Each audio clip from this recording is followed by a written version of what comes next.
Hello and welcome to the Game Theory Podcast. I'm your host, Sam Vecenie. Today, Bryce Simon is going to join me. We're going to talk about guys around the league where if I was on a front office staff for a team, an opposing team, I would be calling and saying, hey, are we sure that this guy's not available? Let's maybe call and just check to make sure this guy's not totally available. Those kind of trade targets that maybe we want to try and explore a little bit and talk about some potentially undervalued assets league-wide. We're going to talk a little bit about the Miami Heat, though, as well. At the top here with the Haywood Highsmith trade and kind of where their direction seems to be going. But first, let's hit the music.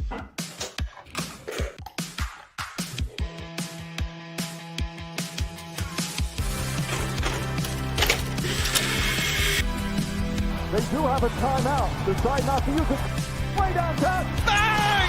Bang! What's this gonna be? Wow! Are you kidding me? Hello and welcome to the Game Theory Podcast. I'm your host, Sam Vecenie. But if you watch the tape, what you will see completely orchestrated this game. Bryce, what's going on, buddy? What's up, Sam? How are you? Excited to do this today. Excited to talk about the Miami Heat. And I can report back that my wife and I watched Happy Gilmore 2 last night on Saturday night. And although our movie tastes do not always align, though you do seem to have an idea of what my taste is, you were spot on. The storyline of that movie gets absolutely ridiculous. But I found myself laughing plenty of times to make it worth my time. That's it. Like, totally worth watching. I had a fun time. I have so much nostalgia for the original Happy Gilmore that I was probably going to find things fun. That was, I don't know how often the sequels and all of that do that. I kind of appreciated the flashbacks to the original movie. You know, like, I don't know how often they, probably 10 different times. I'm not trying to spoil. I'm sorry. I feel like it's been out long enough. But I liked the flashbacks to the original, like where they straight up went back to the 2 or 3 second clip. I find myself liking that.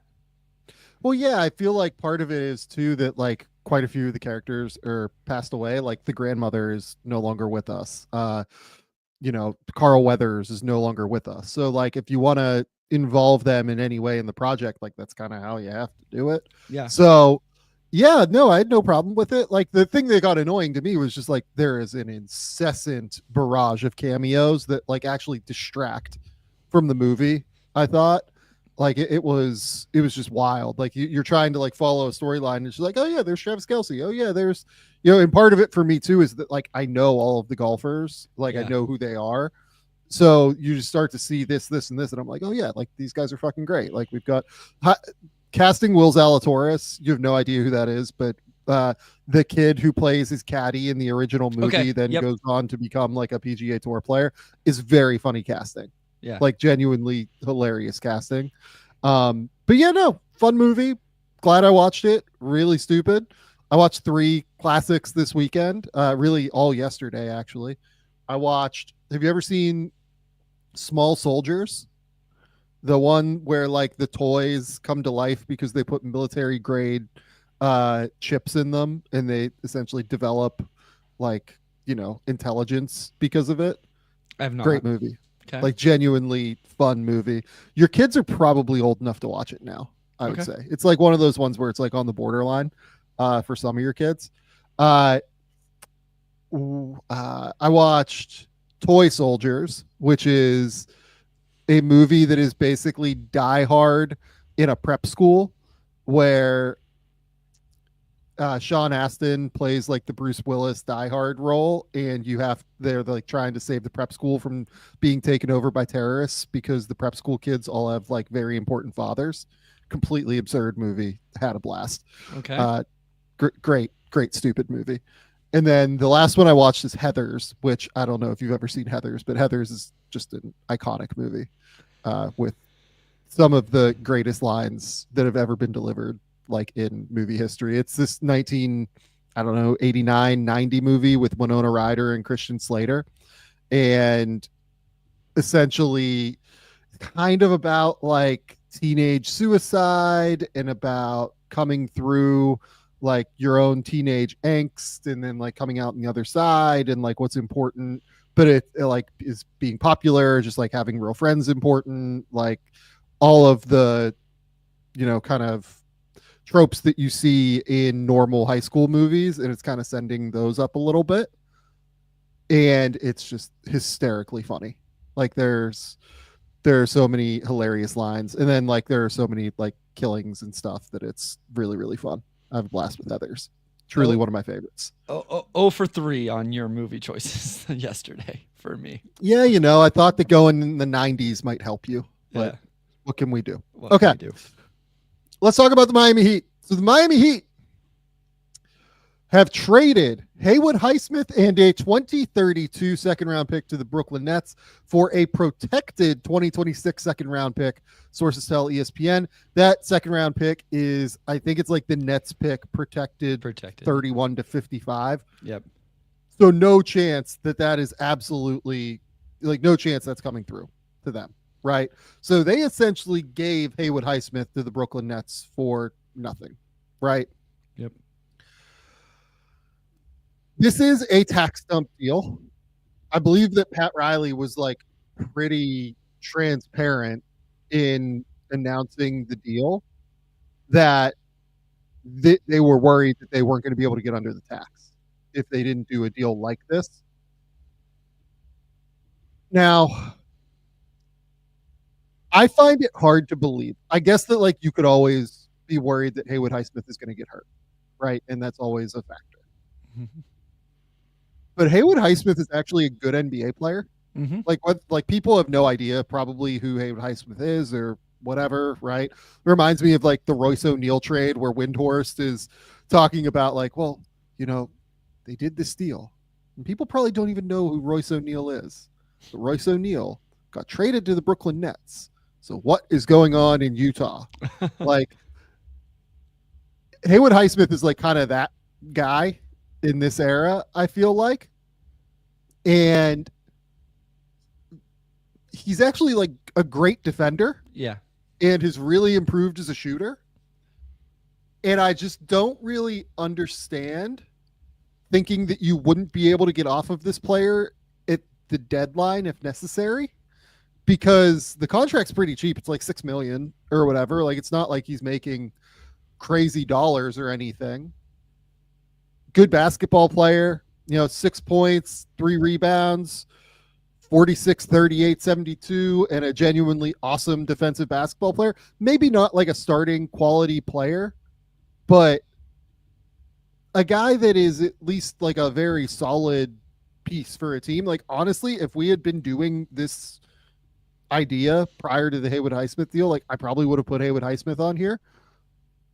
What were you thinking when you saw that Miami decided to do this? Yeah, I was surprised in the same way that you are, in terms of just like dumping him with an asset. And it's like, I guess, why now, right? Because I know there's a second part of this that we'll talk about as well, but I think even with that move, 2, 4, 6, 8, 10, 12, they're still just at 14 roster players, So yes. I don't think it was necessarily having to be that. Maybe they want to keep a roster spot open as they go into the year or whatever. I get it, but it just seems like he seems like a player you could have moved at any time. And you just like, is there not a world, Sam? Is there a greater chance that he plays himself into getting a second round pick in return for him, or that he plays himself into you having to give up an extra second that you gave up here? You know what I mean? Like, do you understand what I'm saying? Yeah. Like, does he play so bad that, oh, nope, now we have to give 2 seconds to get off of his contract, when there's at least some chance that some team that really needs some wing depth, even if it's just for the regular season because they don't believe in his shooting, gives up a second round pick, or it's a neutral trade of some, like you exchange second rounders or whatever, right? Like, I realize it's a second round pick. It was interesting to me that they felt like they had to do it now and give that up to get off of him. Yeah. And it could be a circumstance as well where they decided that they were going to play their guys like Pele Larson and Jaime Hawkins over him, and thus they needed to clear the spot. And they were worried that like Highsmith wasn't going to play this year, maybe. But Okay. I don't know, man. Like I find that a little bit hard to believe if you're trying to contend and compete in the way that it feels like the Heat are at least trying to contend or compete. But again, they very clearly did not want to be a tax team either. So I don't know. It feels like they traded a decent player with an asset to avoid the tax. And I don't know. That doesn't feel like great roster, move. It doesn't feel like great like roster allocation and asset allocation to me. Whenever again, like Highsmith as a good solid role player, I think there's a decent chance that later on in the offseason, like I would expect Brooklyn is going to get a pick for him at some point. I guess is my point. Like I think that when Brooklyn inevitably this spring or in 2 weeks, like who the hell knows, moves Haywood Highsmith, like they probably get a pick for him, would be my guess. Yeah, that's really what it comes down to, right? And it didn't with the tax, you don't have to avoid it until the deadline. So you have 6 months to make this move. And I guess that's what's surprising to me. Now, like you said, maybe he wasn't in the plans. Maybe he's the 12th guy in their rotation because they're going to give minutes to the guys, you mentioned, the Pele Larsons. They bring in Norm Powell, which really just replaces Duncan Robinson, but Hawkins, they brought in Simone Fontecchio as well this offseason. So maybe it was, just like, hey, you're not going to be in the rotation. What's best for him is getting him somewhere else. And you didn't think you were going to get any minutes for him. Let's contextualize this real quick. You've watched Simone Fontecchio for a year, just about or so. I would expect year and a half. Yeah. Yeah. I would expect that Haywood Highsmith plays over Simone Fontecchio. If Simone Fontecchio plays the way he did last year, I would agree. Yeah. So like that's one name. They also went out and like acquired, like, look, I don't think this is a catastrophic move for the Heat by any stretch. They actually weirdly have like a lot of depth on the wing. But the reason that I thought Highsmith was important is because you're going to be playing guys like Tyler Hero. I mean, who the fuck knows with Terry Rozier, right? And certainly Norman Powell, who you just acquired. And those guys are all to some extent defensive deficiencies. And especially then if you go and you play like Yakashonis at all. I'd say like, even Kasparis, right? Like, there. I mean, if Kasparis is going to play in the second unit, having a wing defender like Haywood Highsmith would be really good to put alongside that.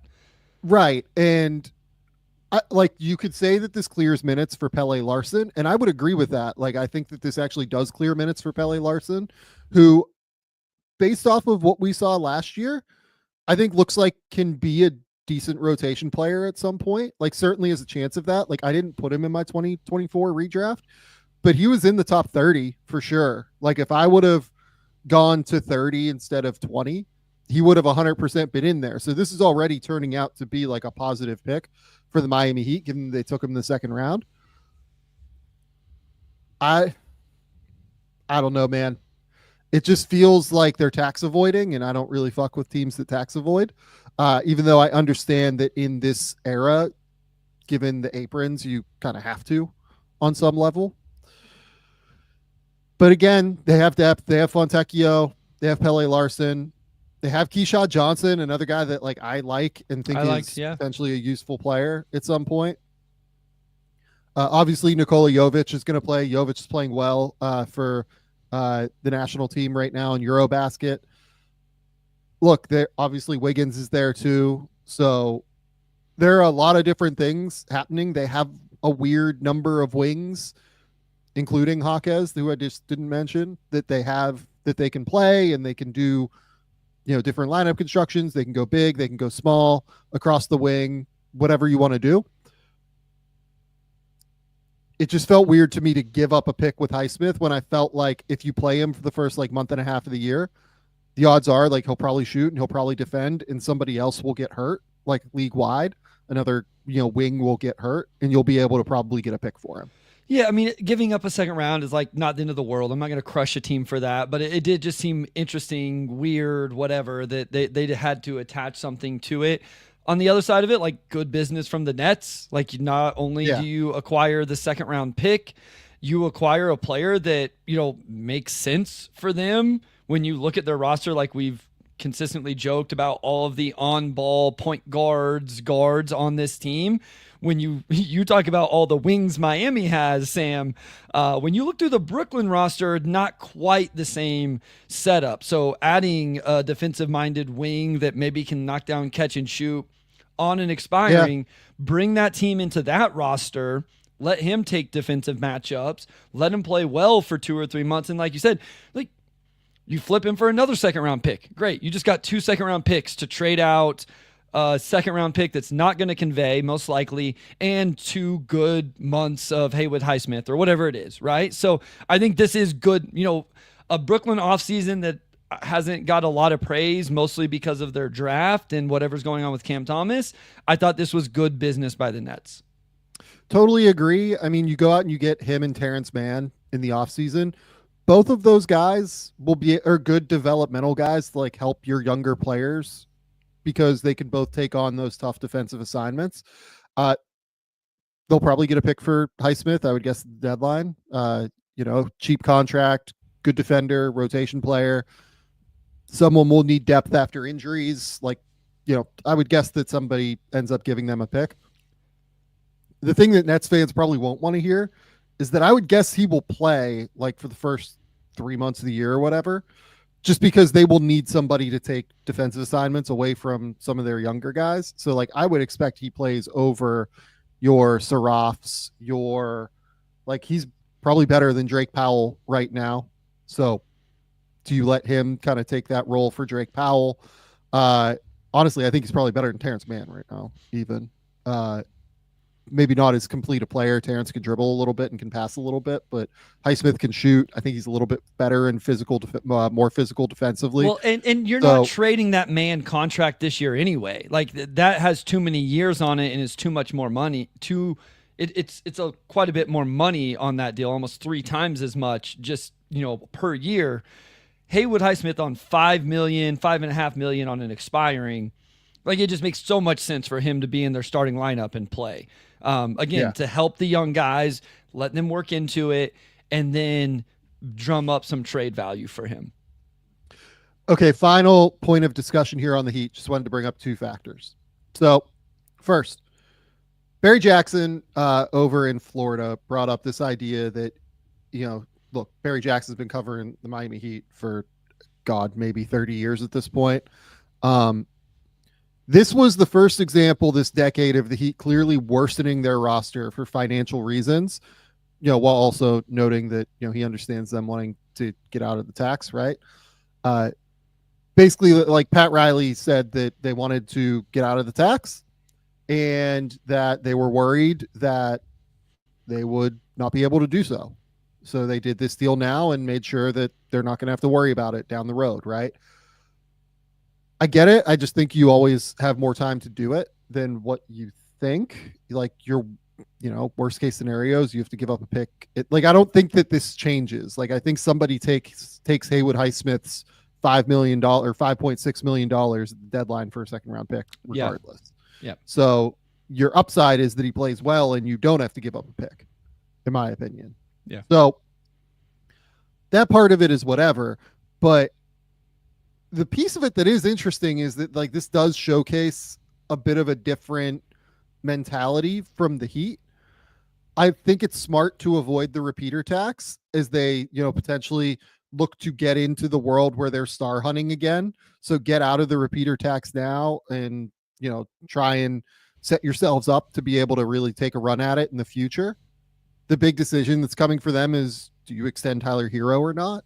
Like I have been pretty clear that I'm willing to extend him at like a number maybe slightly higher than what he's at now, but I wouldn't want to go to like 40 a year for Tyler Hero, I don't think. Yep. So they're in an interesting position insofar as this is an organization we don't typically associate with taking a year off or whatever, or like, playing the financial game, but here they are and they are, playing the financial game on some level. And that's interesting to me. It's very interesting. Yeah. But they obviously look at that, and you look at the books and they can start to really clear up for this team. They have, you mentioned Tyler Hero, Norm Powell, who they traded for, not giving up a lot, but still he's on an expiring. Rozier's on an expiring. Fontecchio's on an expiring. Wiggins has the player option. Like, they're finally getting to the end of that contract. It's just, it will be interesting to see where they go with this thing moving forward and who are kind of the core guys. I think we know Bam is going to be there, and just to make sure you guys check it out coming up in the next week or so. We'll be talking about a lot of Bam on our top 25 defenders list that will be dropping while you're on vacation. What does Khalil Ware end up in regards to that? Some of these other guys they've drafted. So really interesting roster that it doesn't seem like very often do you find the Miami Heat in this point of transition where it's going to take what looks like an entire year to decide what they're going to transition into and what the new, push forward is going to look like. Okay. Final note here. The corresponding move for the Miami Heat is they decided to give Drew Smith a 3-year contract. Drew Smith is a player that they've really liked for a while, just continues to get bitten by injuries, which is a shame because when he's been on the court, I think he's actually been pretty good. Really, really high level defender, makes great decisions, makes quick decisions. He is kind of one of the guys that you can see being next up in that like Heat mold kind of vibe. Yeah, no, really interesting player, especially, if he knocks down shots and, the sample size in the NBA isn't a lot. He's only played 38 games. This was a guy looked like was going to kind of find his way last year, and then he tore his Achilles. He's been through a lot in his young NBA career, but you look at his track record. He's 42% in his NBA career. Again, it's not even 70 shots, but you look at his G League numbers on a, much larger sample, it's 37%. You go back to college, and this is a guy that shot 37% on over 300 attempts and 87% from the free throw line. And as you mentioned, I think he kind of fits the Heat mold in that he just does things that go beyond the box score. He makes hustle plays. He defends, all of that. And so just a really interesting player for them.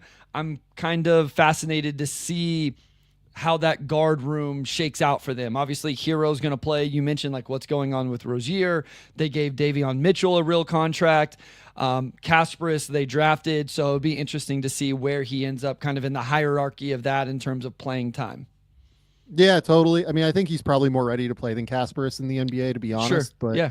And the Heat tend to make guys earn it. That is typically their MO on how they operate.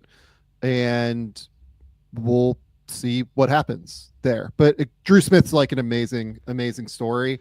Worked his butt off, really has worked hard to get to where he is now. And look, again, we talk about this in the all defense things that are starting this weekend. And those kind of guys that just work like crazy to figure it out and, carve out a high level defensive career or carve out whatever they can tend to be my favorite. Honestly, I will, I'll always go to bat for those guys. So he gets 1 guaranteed year and then the Heat get 2 on the back end. If it goes well this year, to potentially continue the Drew Smith experience. Shout out to him. I believe that's going to be a full 2 million almost as well. Right. Because Spotrac has 2.4, and then the next 2 years, go up just a little bit, but it looks like just under 2.4 this year. Yep. So we'll see what it all comes in at, but amazing that Drew Smith's going to make $2.4 million this year after he's kind of scratched and clawed and figured it out. Yep. Okay.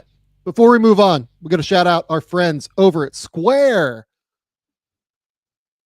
Man, Bryce, I went out this weekend, stopped at a cafe, stopped at the market. My wife stopped, went and got an orchid from just one of the places in the market. They just had a random orchid kind of place in the cafe, flowers and things getting sold. And what do you know? The company was using Square for point of sale sales. So support for today's episode comes from Square, your all-in-one business partner, making your day easier. From point-of-sale systems and payments to inventory and customer tools, Square brings everything together in one simple platform so you can stay organized, sell anywhere, and keep things moving. Whether you're running a cafe, salon, boutique, or something entirely your own, Square gives you the flexibility to grow at your own pace and even set up an online store in just a few clicks. Look, Melbourne, it is a cafe town, and seriously, every single cafe I go to seems to use Square in order to get its business done. It is incredibly easy to just tap your card as a consumer and keep it moving. Makes any sale painless and simple. Square is easy to use. It's flexible for any kind of business, be it the market that I was at this weekend or a pop-up art gallery. Square adjusts to what you need as a business. You can sell in person or online from one location or several. It allows all major credit cards and payment methods, including Apple Pay, so checkout is fast and easy. Square keeps up so you don't have to slow down. Get everything you need to run and grow your business without any long-term commitments. And why wait? Right now, you can get up to $200 off Square hardware at square.com/go/game theory. That's SQUARE.com/GO/game theory, GAMETHEORY. Run your business smarter with Square. Get started today. Okay, Bryce, you had a great idea here. You wanted to talk about guys that could be like underrated trade targets league wide, was kind of your vision. So real quick, I got to give credit to my guy Cameron on Twitter because he's the one that threw this at me. So his original idea, and I'm going to stick with it, I know we're going to venture away from it a little bit, what was second draft guys. I think it was actually motivation from our conversation about Halliburton and somebody else. Like we've had these conversations recently. And so then he had come to me as like, hey, you guys should do like, who are the most like second draft, possible trade targets right now. And then I say, I'm gonna stick with that, but then we'll also expand it to underrated in general. Yeah. And I think that these guys, I will say this, I struggled to find younger guys right now because it feels like there aren't as many. It feels like their teams are connected to many of them. You know what I mean? Yeah. And ultimately, it's guys that we think are in some way undervalued by their current organization or could be undervalued based on role, based on, depth. Guys they have in front of them, there you depth, everything like that. Changes in the front office that drafted them. Completely right. Like we'll talk about the Kings, I'm sure, within this conversation. There are a lot of players that I would really take a look at and kind of see as undervalued, underrated assets. I roped in a few vets as well. Yeah. I mean, I'll look here and see how many vets I have. I think honestly it's like 3 that I would really take a look at. But I have a good group of players here that I'm really excited to kind of look at and take a look. If I was a team, like I would be just calling and being like, hey, are we sure these guys aren't available? Like, just give a call and just be like, hey, we heard Devin Carter got, looked around at the deadline, right? And we'll start with Devin because, I just brought up the name, but, are we sure that Devin Carter's not available? Like, hey, Sacramento, we're going to give you guys a call. Devin Carter, like, hey, we have interest. What would you have? What do you want here? Kind of thing. I think that's what's going to be fun is because I came up with a pretty extensive list, and I'll be honest, probably half of them aren't like names that are going to be crazy exciting. But part of it was I'm just like, okay, I'm going to throw these names at Sam and just be like, here's why I think they might be willing to take the call. Do you agree with that? And Devin Carter's a really interesting one because of what they already have there in that, guard rotation. And that's been a change of front office since he was drafted. Carter was a guy both you and I really liked in that draft. But I think he's a good enough player. Like you mentioned, we've heard his name mentioned, that if I was a team that needed a third, a backup guard of some kind, I think I would be calling and finding out, especially, if you really value the defense and think the jumper can be real. So yeah, we'll start with Devin Carter as an example here. So we had rumors earlier this summer that Devin Carter was somewhat available, right? Seemingly that the Kings were willing to listen on Devin Carter at the very least. So Devin Carter is like a 6'2" guard and is a monster athlete. That is like the number one thing first and foremost here. Just absolutely stupendous, like explosive, powerful, physical athlete who plays really hard, possesses an exceptional combination of explosiveness, lateral fluidity, and functional strength, I would argue as well. I mean, again, like I've watched this dude work out, like he goes hard for like an hour and a half. Like there is no off switch with Devin Carter whatsoever. And those are the kind of guys that I want. Highly competitive, great, like high level work ethic, processes the game super quickly. I think he just has like this incredible reaction time on both ends. It has great length. Like he makes up for the lack of size at 6'2" with a 6'9" wingspan. I think he has a chance to be like one of the truly great defensive guards in the league by the time he's like 26 or so, 25, 26. Really, really blows up actions on or off the ball, battles at the point of attack, uses his quickness and strength to stay in front of opposing players, really crawls into their space and disrupts their handle, gets over screens at an elite level, takes appropriate routes to stay in the play, never stops fighting, has great hand-eye coordination, always, plays hard, great motor to get into recovery as well. In college, blocked more than one shot a game in each of his final 2 seasons at Providence, even though he's 6'2", because he is such a freak show athlete. Really great playmaker. Again, really good hand-eye coordination. I think he's sharp off the ball as well. The question with Devin Carter, I think he can play a little bit at point, but he is more of an off guard, I would argue. Yeah. Is what is the shot going to be? So he dealt with a shoulder injury this year. And when we saw him at Summer League, look, the shot has always been funky. It's always been kind of weird. And in college, the final season, it really fell. He made, what is it here? 38% on like 7 or 8 attempts per game. And he was getting them up from deep. But I didn't like where the shot was at Summer League, to be honest with you. That's why I didn't put him in the 2024 redraft I did. I had him at 21.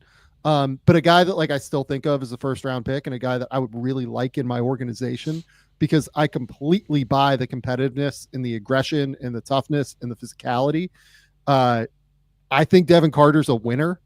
And if I was one of these organizations like that really value high level perimeter defense and I feel like I can work with the shot, like if I was Detroit right now and I, potentially needed somebody that could come in and fill a role in the backcourt and could bring a high level defensive character to my organization. And I have Fred Vinson, who I think might be able to work with him on the shot. That would be like a real target for me if I was one of those teams. Yeah, it really comes down to the jumper because I'm with you. I don't think even at his size, he's a guy that you would consider a true on-ball initiator in terms of his ability to like break down a defense and create for teammates at the NBA level. I agree with all of the defensive aspects. One thing I also noticed as I went back through and read notes and all of that was his confidence. I continuously mentioned that he was playing with confidence, and that's not easy to do for a rookie who wasn't shooting well. He was under 30% from the three-point line in his 36 games this year. He only played a total of 400 minutes, but definitely a guy that if you see and look at the Sacramento roster or the rotation whenever the season starts, it's like, man, this guy's not getting playing time. Doesn't seem like they value him. They're going to play these other guys. Yeah, he's worth a call. I mean, I would feel pretty good about him being like the 4th guard on my team. So you have your 2 starting guards, and then I would want, probably, so like you mentioned Detroit, they start Cade Cunningham and Jaden Ivey. They have Karis LeVert. If Devin Carter is the 4th guy in that rotation that probably gets, nudged out come playoff time, that's a pretty good, interesting spot for him, especially where he doesn't have to, do a lot of the on-ball playmaking duties on that roster. So there's multiple other teams I'm sure people could come up with as well, but Detroit is one that's easy, obviously. I mean, the easiest one is Golden State because there was Sure. the idea Kuminga of him stuff. for Kuminga. Yeah. If I was Golden State, like I would love to get Devin Carter. I saw like somebody like aggregated what we said previously on Devin Carter and was like, oh, like maybe this idea where the Kings were going to look at Jonathan Kuminga and trading Kuminga for Devin Carter. Maybe they dodged a bullet, and the Warriors dodged a bullet. And I was like, that's not what I said, really. I freaking love Devin Carter, and I think Devin Carter is a perfect target for the Golden State Warriors. And I would 100% move Jonathan Kuminga for Devin Carter and stuff like that. That's kind of where my head is at on it. But I think Devin Carter is the exact kind of player that like works for Golden State a lot of the time because they have like a really structured system, and they could play him like next to Steph and Jimmy and those guys, and I think would really make it work. Yeah, no, I mean, I think the way he plays would fit there. So that one makes sense. I was trying to look through, I assume there's no mechanism to make it happen. Milwaukee could use a guy like this. I just don't know Totally. how, I don't know how they get there, right? Assets wise and all of that. But I guess if Sacramento just wasn't overly interested. I mean, Bryce, I've got the idea. Let's go. But, Kings fans are not going to like it, but hopefully this new front office isn't as interested in Kyle Kuzma. I was gonna say it's got to be Kuzma, right? Front office was, yeah. But yeah, no, I mean that's the mechanism. It would be Kuzma. So yeah, look. A lot of what I said is based off of the college scouting report of Devin Carter as well. Like, yeah. I'm just kind of throwing out what we saw last year because it's hard when you have an abbreviated rookie season coming off of a massive shoulder injury. I just think it's like almost worth throwing away entirely and then kind of, moving it forward from there. Yeah. No, I think he's a good player. This is a really good name, especially when we're talking, second draft guys. And I guess for anybody who doesn't, I assume most listeners of this, watchers of this know when we say second draft, we're talking about guys who, are in general are still on their rookie deals, and a team goes out and trades for them while still on their rookie deal before they hit restricted free agency, unrestricted free agency, whatever. So, okay, Bryce, you're up. Give me your first player. So I'm going to take a player that I think is probably the best player we'll talk about. It'll be close. No, that may not be the case. I think it's the most exciting name on my list. It may not be the most exciting name on your list, but he is on both of our lists. So I wanted to start with Jaden Ivey. And again, I only did second draft names. I'm not doing, anybody else. So I started with the 2022 draft. I came up with a handful of names, 2023 draft, 2024 draft. And Jaden Ivey was the first name I wrote down as I went through the first round there. And I don't think I would not do this, especially right now. I think if they were going to do it, it would not be until the deadline this upcoming season. But as things stand on August 17th, Jaden Ivey does not have a new contract in Detroit. Trajan Langdon did not draft Jaden Ivey. Trajan Langdon did draft Ron Holland. Seems like they really value Asar Thompson. They have to either pay or do something with Jalen Duren. Like, all of these draft picks all of a sudden are coming up. And if they don't, I think there's a world where Holland takes a step forward, Asar takes a step forward, and they could decide, hey, Jaden Ivey might be the guy that we're not going to pay, or is the guy we're not going to keep around here. Especially when you kind of look at the wings, it's like, okay, maybe they just buy into Asar's defense. Spoiler, he gets talked about in those episodes coming up next week. Ron Holland's defense, maybe he shows some growth in scoring. So he was an interesting name. I want to be clear, because if I ever get aggregated, it'd be on the Pistons topic, I guess.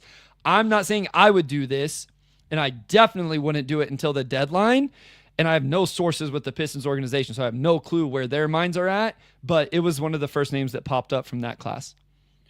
It's definitely one of the first names that popped up for me when I thought about this because of everything that you said in terms of the new front office and because of the contract decision. So here'd be my question. We've talked a little bit about the Ivy contract decision that's forthcoming, right? Yep. We think that if we can get him under 25 million, we're just doing it. I think so. I think so. I mean, I might want to talk about years. The closer to 25, the more I want to talk about years. If like we could get to 20, then yeah.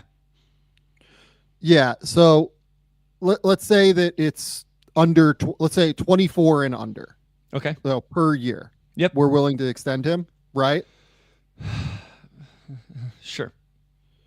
24 and under feels like the number, right? Okay. Where Yep. like if you're willing to do it, like there's enough upside there. I think there's kind of limited downside on 24, but he's making, $96 million over the course of the next 4 years. So we here, do it. At 24 million, if he ends up being my sixth man, which I think like he would be a really good sixth man, is the downside. He's a little bit overpaid. You probably can't move him, but you can It's build Norman Powell-y at that point. You can build a roster around that number if worst case scenario he's your sixth man. While you always bring up the delta is he becomes your number 3 option, maybe your number 2 option, because I do think he can play with Cade Cunningham. Just to get it out there, he shoots 38% from 3 after he shot 41% last year, and you have him on a steal. I'll give you the catch and shoot numbers, right? Yeah. So yep. Rookie season, Jaden Ivey's catch and shoot 37.4% from 3. Second year, 35.5% from 3. This past year, smaller sample just because he played 45 games or whatever, but 45% on catch and shoot threes, right? Yeah. So there's, again, when he was drafted, in 2022, right? Yep.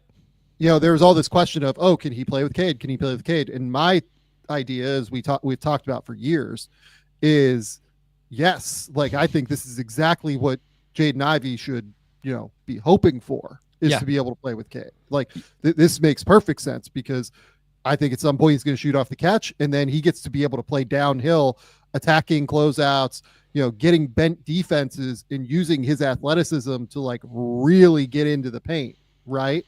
Yep. So I think this makes like all the sense in the world if I'm the Pistons to keep him.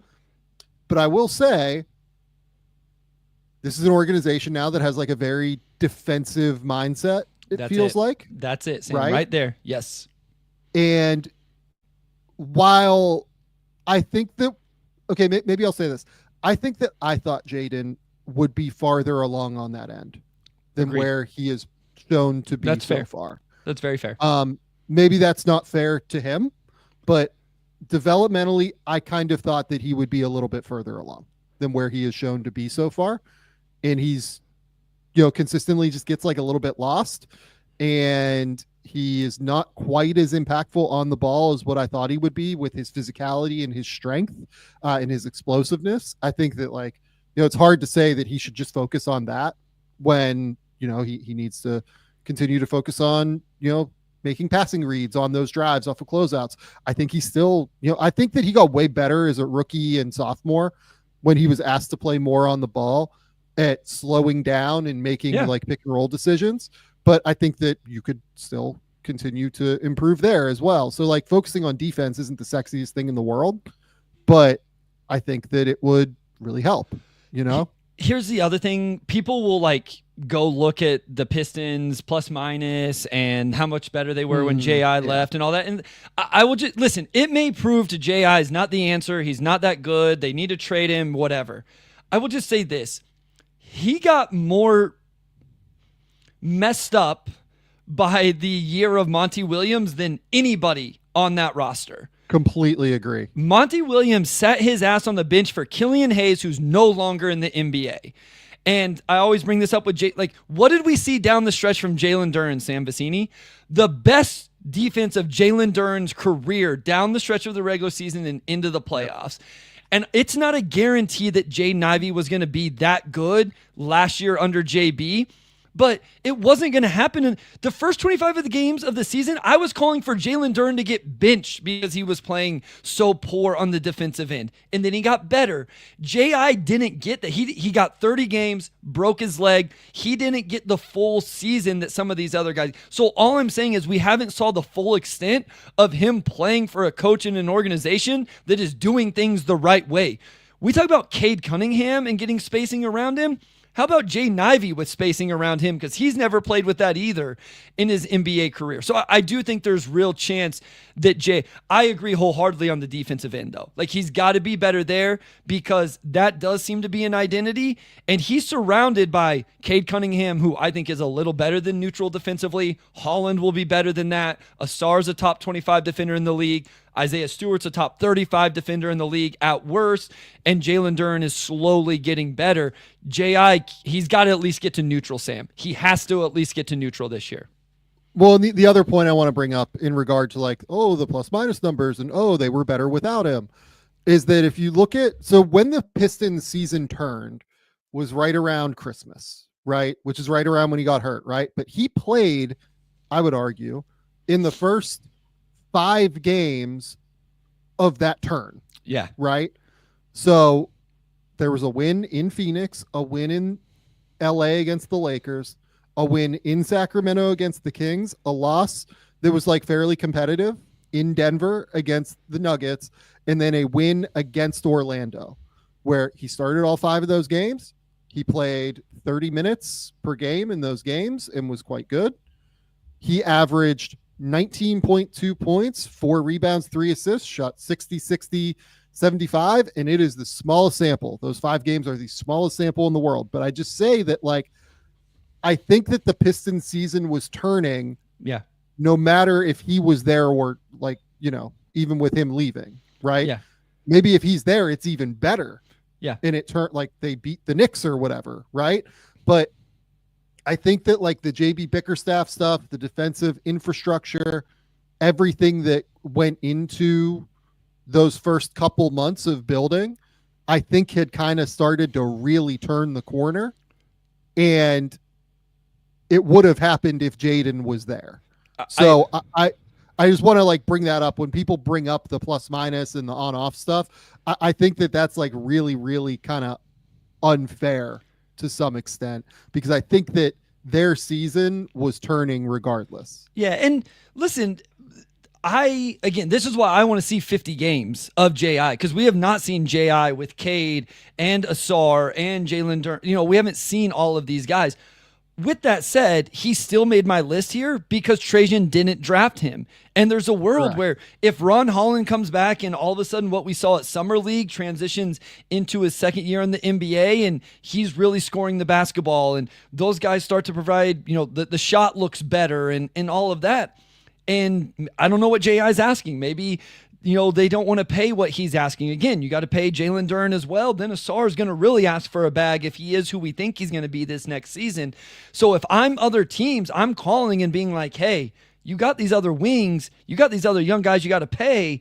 If I need somebody in the backcourt, maybe I go in and see if I can swoop in and get him, and I'll pay him $23 million a year, $24 million a year, and have no problem doing that and, start to build out with that. So I do think he's an interesting name to follow, especially if the season gets going and whether they're good or not, where he kind of fits into the hierarchy of things. And is he the second option? Is he the third option? Does he need to be the 6th man? Is he happy in those roles? All of those things have to play out because they haven't figured it out yet because these guys haven't been on the court together. Well, yeah, it's a ton of moving parts in Detroit Yes. right now. Obviously, you have Cade as like the centrifuge in the piece, but like I would imagine that Jalen Duren is like maybe the second most likely guy to start right now. Him and Tobias Harris, I guess, will start too. Yeah, Tobias doesn't have any competition to start really, but yeah. Yeah, like those 3 will definitely start. And then I'm guessing they will start Asar. Like I would think they will start Asar. But you have a big group of Duncan Robinson, Karis LeVert, Jaden Ivey, Asar Thompson, Ron Holland. Look, there are minutes to go around. Like this is the NBA. Like, 5 guys for 3 spots is very normal and completely solid and makes sense, right?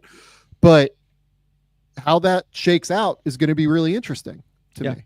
Yeah, like it's is he happy with the way that shakes out will be interesting. That's always, I think a lot of times the easy thing is like, well, you can transition him into the 6th man. I'm like, well, what if he's not happy being the 6th man? And for everything I know about J.I., he's not a selfish player at all, selfish person at all. Like, all of that. It's just, it is interesting. And I think he's one of the bigger names in terms of second draft names that I could come up with in just like probably one of the most talented players that I could come up with when I was doing this.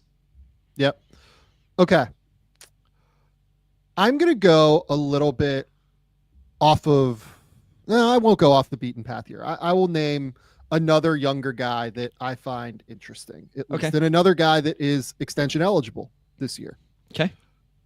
So I'm going to bring Jeremy Sochan to the table. On my list. So, okay, reasons why Jeremy Sochan, like, theoretically could be available, right? And why I think teams should call on Sochan. This is now a Spurs team that is quite connected to a number of like non-shooter, questionable shootery types, right? Yep. De'Aaron Fox continues to improve as a shooter, certainly as a pull-up shooter, but okay at it, right? Never going to be like the strength of his game. The speed is always the strength of his game.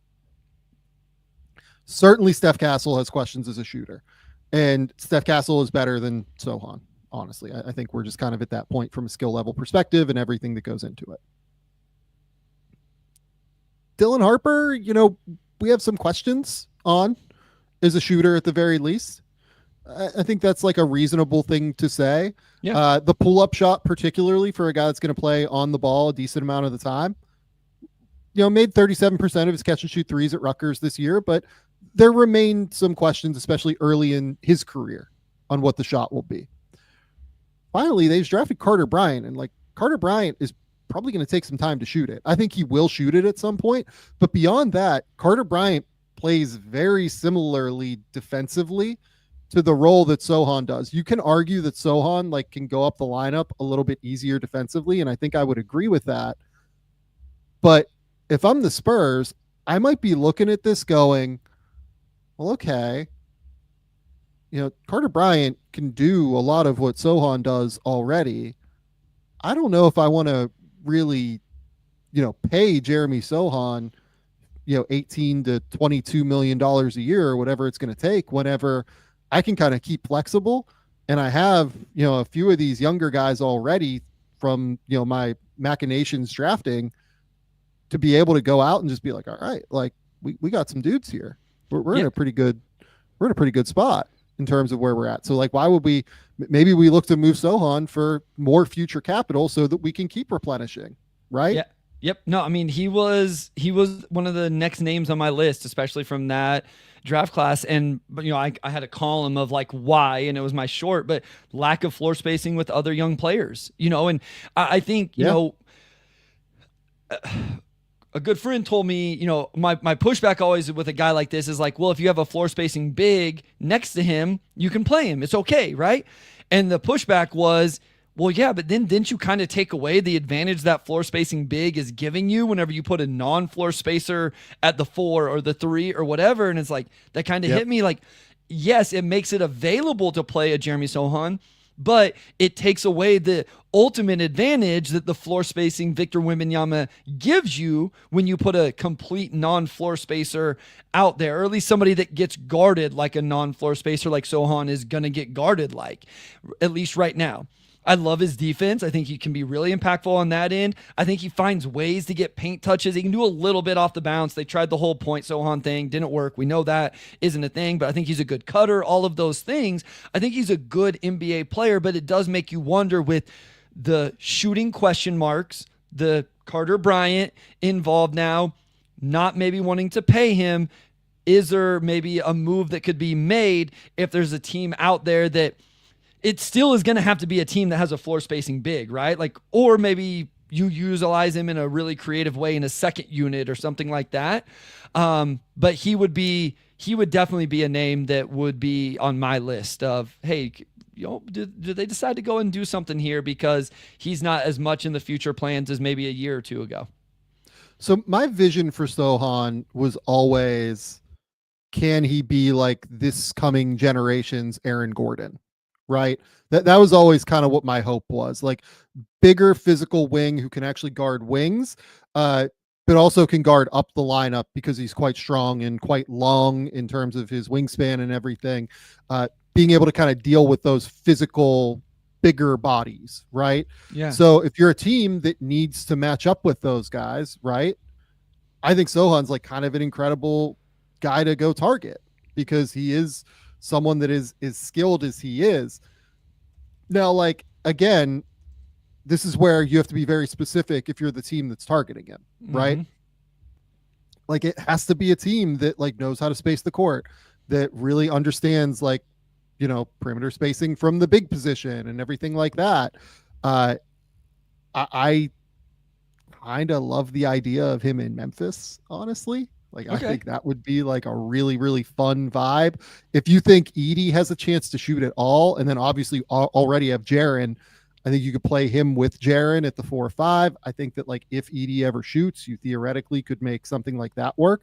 And the thing I like about the Memphis fit with Edey particularly is Edey is so big and strong that you actually can't guard him with a 4. Sure.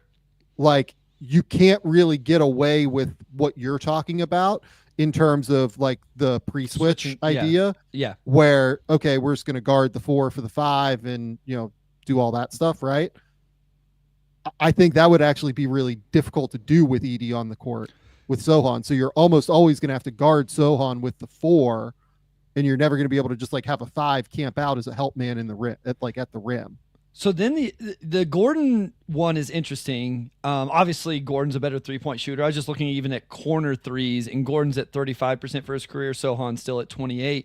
But what that made me think was, you know, nobody's Jokic. I understand that. But is there a team that has a big man passer or runs through stuff through their big man enough where you could really utilize Sochan's like back, you know, his cutting and his off ball movement and stuff like that, where even if that big man isn't a big time shooter, him just having the ball operating from like the top of the key, middle of the floor allows him to cut without like jamming things up too much. Well, the second team I was going to bring up was actually Sacramento, because Sacramento is kind of kicking the tires on Kuminga, and they have Sabonis. So I thought about Sabonis. Yeah. It actually kind of works. Okay.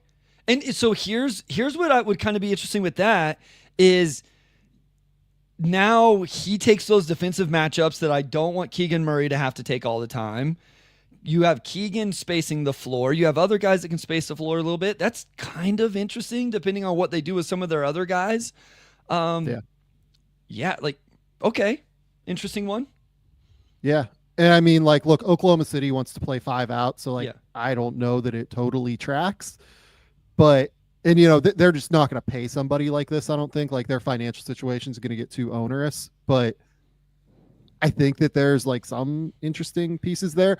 Obviously, like, the Pacers play, like, a very up-tempo style where I think that his ability to cut would be rewarded playing with Halliburton and playing with some of their other players. Like, I think that he fits somewhat well there.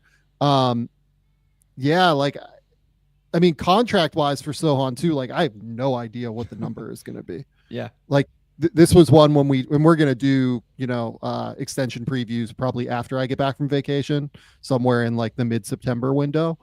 But I have no, like, you could tell me it's 16 million. You could tell me it's like 22, 24. Like, I have no idea what to expect there. Yeah, no, that's with the way things have played out this offseason. We haven't seen many of the 2022 class is like how many guys have, not a lot of guys have signed those, right? Like the max guys and then Jabari. And this is normal for what it's worth. Sure. Like, you know, this is completely normal. These things typically take into October, you know, September to get done. Yeah. So. But it just, we haven't seen other guys. So it's like, what is the market, you know, comparisons, stuff like that. So, what about Atlanta? That could work too, actually. Okay. With Porzingis there, you know, number of good passers like with Trae Young and Jalen Johnson. It would be hard to play him with Jalen Johnson would be my kind of worry. That was I mean, and I don't know that wherever he goes, he automatically is a starter. My initial thought there is like he definitely is coming off the bench, but like you just talk about continuing to add defense to that wing room. You'd definitely be doing that. Yeah, and like he's better than Pat Williams. Like, what about Chicago? Like, he would get fed with Giddey. They play, Super 5 out fast. right now. Booch. They like to play fast.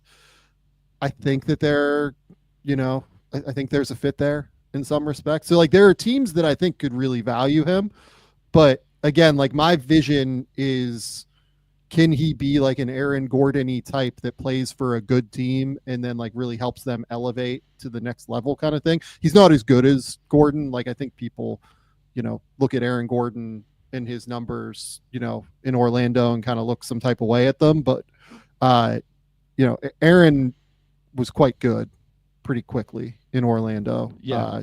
That third year, even the numbers don't look totally different. Like he was averaging 13 and 5. I think Sochan's at like 12 and 7 or something. But, Sochan is a guy that I would really look at. I think he's probably going to play a role on a good team at some point. Yep. Yeah. Okay. You're up with your second player. Okay. So I have a name that I'm just going to throw at you, and I think you're going to tell me no, because I think it's no, but I wonder if this player could I just wonder if this player could want a bigger role. Like, is Tari Eason going to be completely happy with his role in Houston? I think they're going to re-sign Tari. Okay. I think so too. It was just like they bring in I KD. understand why you put him here. Yeah. He's like my mind stopped on him whenever I did this exercise myself. But I think they're going to re-sign him. Okay. If you made me bet. So he was just one because, like, I think he's good. He's definitely not going to start. And they, like, you're still competing. Like, Dorian Finney-Smith got brought. Like, he's definitely in the rotation. It was just like, does Tari go like, I'm a starter in this league. Like, I want to be somewhere where I'm playing more minutes. So, okay. The only other player I had in that draft was Peyton Watson. Like, and we don't have to get into that. Okay, here's just real quick. I want to talk about just Tari for a second in terms of why I think this probably doesn't happen and why Sure. I think that he's worth targeting because he is exceptionally valuable off the bench as like an energy player at the very least that we've seen. This is another like Aaron Gordon-y type that I think is going to help a winning team at some point just through sheer energy, activity, athleticism, power, defensive ability. I would guess that, look, there is no extension done with Kevin Durant right now. Mhm. And I don't know that there is an extent. Like, I don't know one way or another if there's an extension coming for Kevin Durant at this point. So if they're looking at Durant as like a 1-year rental to kind of see what this looks like and then move forward, I think you probably have to pay Tari just in case. Sure. Yeah. Right. Yep. No, I mean, it makes sense. It was just, it was more about I was looking for guys who I think are good players where it's like maybe, I mean, this isn't how it works because it's not free agency, but it's like maybe there's a bigger role that could be out there that, like I said, maybe he would be into that or whatever. So, okay. So I have I'm interested to see what you think about this one. I put Anthony Black for the Magic because what Orlando pushed all their chips in, Sam. And I went on a Magic podcast recently with our guy Stephen Cameron, and we talked about this, that Anthony Black probably needs to be ready to play for this team this year. And I just like, is there a world where he's not quite ready to be a playoff Eastern Conference title level contributor? And you could call Orlando and say, hey, we'll give you this veteran backup guard and you give us young Anthony Black. And you're already expensive, so are you going to be able to pay him down the road anyway? It just was an interesting one because they've pushed their chips in, and what if he's not quite ready for playoff basketball at that level yet? Well, here's the other thing on AB. If you move him somewhere for a pick, okay, you get real close to getting out of the tax. Okay, so like for them. Yeah, and you like maybe Jace I Rich. think that like they would actually be out of the tax if they moved AB. Yeah, what's the tax? Oh yeah, no, this says 5.5 and AB is 8. They only have 14 right now on the okay. roster, so you would then have to sign somebody else. It'd depend on when the deal would happen, kind of thing, in terms of them like totally getting under the tax. But I would guess that they would get under the tax by moving AB. Yeah, I mean, and again, like maybe in general, like maybe there's another corresponding move or whatever. He was one. I like Anthony Black. But I think his limitations right now could lend itself to Orlando going, we can't play you in the playoffs, so we're going to go trade for a guard that maybe isn't as good as you defensively, but is a little more vet and can really shoot it. Or we can't play you in the playoffs, so we're going to duck the tax by moving you, whatever. So he was one in that, as I got into the 2023 draft, he was a name that was interesting to me. I think this is a great name. So there are many reasons why. So obviously you still have Suggs and Bane, right? Those are your two starters in the backcourt. You have a number of ball handlers as well in Franz and Paulo that are going to be, dominating the ball for you at this point. So you just signed Tyus Jones to be your backup point guard. Yep. Like Tyus is going to play 20 to 25 minutes a night because that's, what he does, right? You then also just drafted Jace Richardson. Yep. To be your point guard of the future potentially, and a guy that can actually shoot, and I think fits better with Paulo and Franz because of the shooting than Anthony Black does. So all of those factors make me think that like Anthony Black is a really good name to have on this list, and I think a very strong target to look at if I was another team that really liked Anthony Black. Here is my main question, though, if I'm, being honest. Have we seen enough from AB? Like, I'm not sure that I think AB will play this year for sure. Like, I think he will play 15 to 20 minutes a game. I don't think it's going to be as many minutes as it was last year, honestly, just because of Jalen Suggs being back, Desmond Bane entering the fold. Yeah. You could say Gary Harris is leaving, but Bane's going to play more minutes than, Harris did, certainly. And then you bring in Tyus Jones as well. And I would think Tyus Jones is coming in to be ahead of Anthony Black in the pecking order, right? And yeah, Anthony Black can play, off the ball a little bit in theory, like can play the 2 and the 3 because he's big enough, but it's not really what his skill set is. And, if you're going to do that, you might as well move him at that point to maintain the value anyway. So if I was them, I actually probably would be looking at moving Black, I think. Though, and what about Anthony Black, though? I think this is my question to you. Like, what is Anthony Black to you as a prospect right now? Yeah, I mean, I think it's the defensive side of things. I really think he can defend. I actually like his off the ball ability in terms of his cutting and those type of things. We talk this all the time whenever we talk about Orlando Magic players, but it is a unique role on the offensive end because again, I'm not sure I fully trust him to be like a primary initiator. The jumper's not good enough yet, but he does have real passing skills. He has real athleticism. He would be a player for me. I mean, I'm not trading for him thinking he's going to be my starter, obviously. But I feel like if I could bring him in and he's my 4th guard, maybe 3rd guard, I feel pretty good about it. And especially if I have real shooting on the rest of the roster. And that's a thing where I think with Orlando, we know that is a real question mark. So you get him on a team where there's real floor spacing in other positions, maybe his doesn't show up as bad. Is Anthony Black an on-ball guard or an off-ball guard? That's my big question right now. Like, is he a tweener there right now? I would say tweener, yes. Yeah, and I mean tweener negatively, not positively. Sure. Like, there's a difference between being versatile and being a tweener, sure. Right? Yeah. So I haven't really loved the on-ball stuff yet, to be honest. Like, I think that like him running the offense hasn't looked super great because I don't think he has a great handle right now. And it just feels very clunky. Like he doesn't really get into the paint quite as much. I think that off the ball, though, when you play him, teams just don't really guard him as a shooter right now. Yeah. So it's a huge bet on him getting better as a shooter. Yeah. Now, I love him on defense, and I love the processing ability. I think that he thinks the game so quickly when he's just like kind of reading and reacting to what's happening around him. That's why I had him quite high. I think I had him at like 7 or 8 in that class. Like I really liked Anthony Black's combination of size, processing ability, and defensive ability.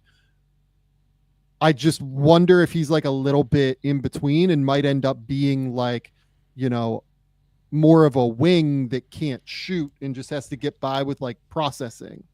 And that feels, that feels very scheme and team dependent at that point.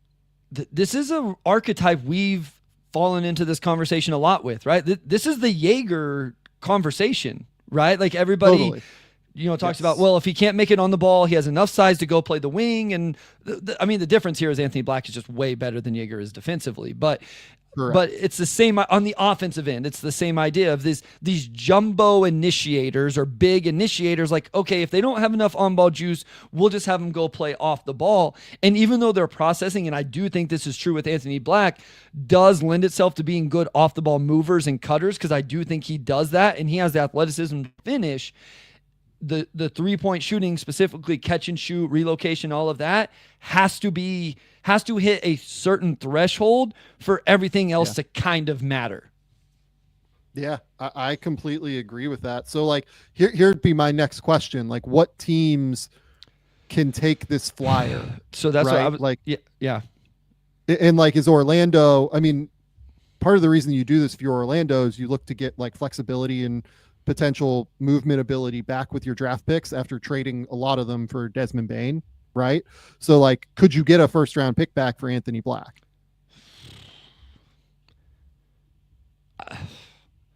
My answer would be no right now. I don't think Anthony Black returns a first round pick, does he? Would Brooklyn give up? No, because Brooklyn just drafted all of those those guards. dudes. Yeah. So like, would... Okay, there's got to be a team. So I was looking like I'll Go ahead. Would Minnesota give up a pick for him? Okay, so I was gonna say, in complete transparency, I went to NBA.com, filtered by 3-point percentage. Minnesota was 4th, and I just went, what if the Jalen Clark, Rob Dillingham, Terrence Shannon Jr., whoever, replacement plans don't work out or get injured or something? Could Anthony Black be the answer for that role? You know what I mean? So that was actually a team that just caught my eye as well. I mean, this is great. Like, could Washington do something with this? Like, is there a way where Washington would just take the, Anthony Black deal essentially, and give up like the worst first rounder that they own or something like that? Yeah, I think if he got a first rounder, it's just there would be protections, or like you said, it's the worst of, right? Like, we have 3 first round picks this year and we're going to give the worst of, which is essentially it's not truly protections, but kind of lends itself to not being a super high pick, I guess, depending on who the teams involved are. So I've actually got a really interesting team. So I was going to, what about it? Go ahead. I was going to say Boston. Doesn't shoot, so I don't know if that works for them. Well, so they have enough shooting. I thought it could insulate it, but they wouldn't want somebody that couldn't shoot it at all to mess that up.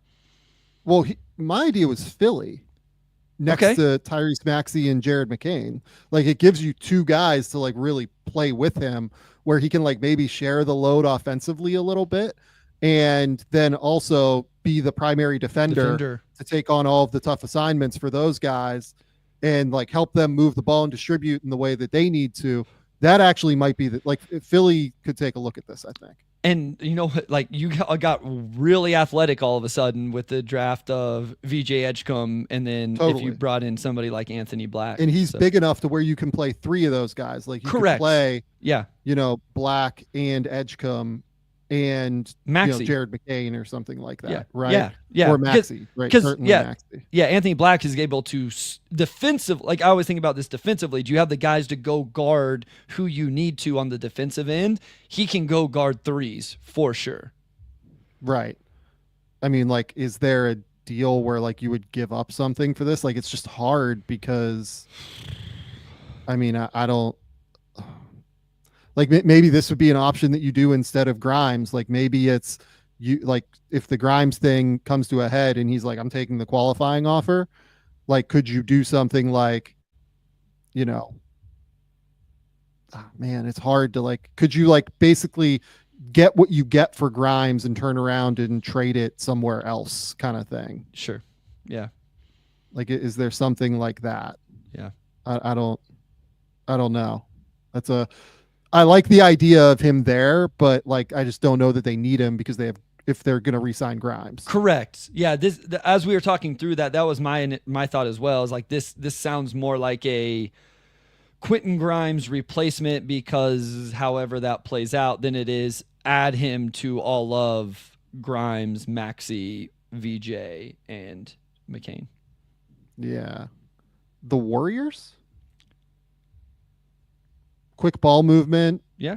Like, is there any way that would work? I don't mind that. The Lakers? I don't think I like that as much. I think if I'm building, I mean, a good cutter off Luka, like those guys is good, but I don't think I think I would rather have a guy who I really trust to stand in the corner and knock down a weak side catch and shoot three. I would too. The defensive aspect makes total sense. I think the offensive part could get clunky. Okay. Anthony Black, though, is a good name. I like that one. Thanks.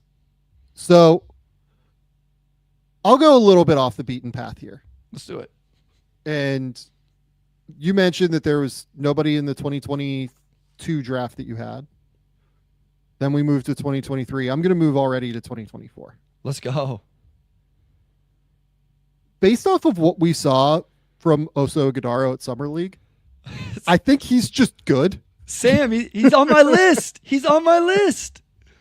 Like, I just straight up think Oso is good, and I have no idea how he's going to play there long term, because they just went out and got Mark Williams and they went out and got Kaman Malawach. He is definitely a center. Like, I don't think Sam, real quick. They also had traded for Nick Richards. So like they invested capital into drafting Nick. Oso might not be the third center on the Phoenix Suns right now. Yeah. And again, I think he's pretty good. I would take him as the third center on my team. I would take him maybe as the backup on my team. 2.5 for sure. Like, if you told me, like, if the Detroit Pistons were doing this, I mean, I think he's better than Paul Reed, just straight up. Yeah, I would take him over. Listen, I like B-ball Paul. He's fun. He's energetic, all of that. But yeah, if they could have made a move for Oso as opposed to signing Paul Reed to the 210 deal or whatever they signed, count me in 100%. Yeah. So like, again, like this is the team. This is the guy for the Warriors. You know what I mean? Oh, yes. Oh, yes. And the reason here why is everything that has to do with his game. Yeah. I loved watching him at Summer League just completely dictate every single thing that was happening around him. Yeah. Like, it was awesome. Like, he was so clearly thinking the game at a totally different level than everybody else, like, out there, it felt like, on the court. I get it that he's kind of undersized for a center. Like, I completely understand that, but he's big enough. Like, I thought he was going to measure like way small, and he didn't measure way, way small. Like, he's still 6'10" and has like the 7'1" if I remember correctly, wingspan. And man, the ball movement, the passing, the playmaking, like all of that stuff is so real that if I ran any sort of motion offense, if I ran any sort of offense where I involve my bigs out high on the perimeter, I'm definitely trying to call the Suns about Oso and being like, hey, look, he might be your fourth big right now. Let's see where we're at. Yeah. Right now. No, this was one of my favorite names as I went through it. I actually have the perfect team, but continue. Yeah. Just as I got into the 2024 draft, there's some names that I think are very obvious. There's names we've talked about before. And then I got to Oso and I started thinking about what Phoenix had done, just like you. They traded for Mark Williams. They drafted Kaman Malawach. And then I went to the roster and I was like, oh, dang, they also traded for Nick Richards. This dude he's an NBA player and he's just buried on the depth chart. So any team who, like you said, I think the motion offense, number one. I also think if you're heavy pick and roll and you have a big time primary creator that's going to get doubled a lot, I can play Oso Ighodaro with that guy. So I'm interested to see the name you're about to say. I've got the team. Let's hear it. I've got the team that needs the center. Okay. Indiana. Yes. If you put him with the Pacers, Yes. and you put him with Halliburton, like with the way that he's smart at screening, rescreening, handoff, dribble handoff, DHO, like, oh my God, it would be filthy. Yeah. Like, I love it. Can we make this happen? We like, should. If I'm Indiana, like I'm calling and being like, I will give you 2 second-round picks right now for Oso. Yeah. Like, bring him in. This is such a like perfect Indiana Pacers, let's take a shot on this kind of thing to me, especially because they are the second draft team. Like they're the team that does a better job of evaluating these guys than like anybody. You know, you go out and you get, they're the team that's been like acquired via trade essentially between Siakam, Halliburton, Obi Toppin, Aaron Nesmith. Like all of these guys essentially became, you know, hey, let's go out and acquire them, especially Nesmith and Halliburton is like, and Toppin is like second draft guys, right?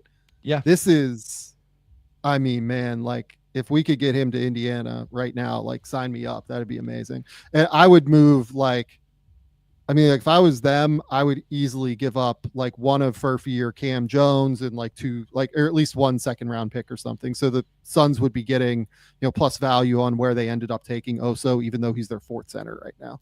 Yeah. I love it. And then you put him in there with Jay Huff. I know they're bringing back Isaiah Jackson, but you know, he's coming off the Achilles. I think Wiseman is still on a deal, but he's coming off an Achilles.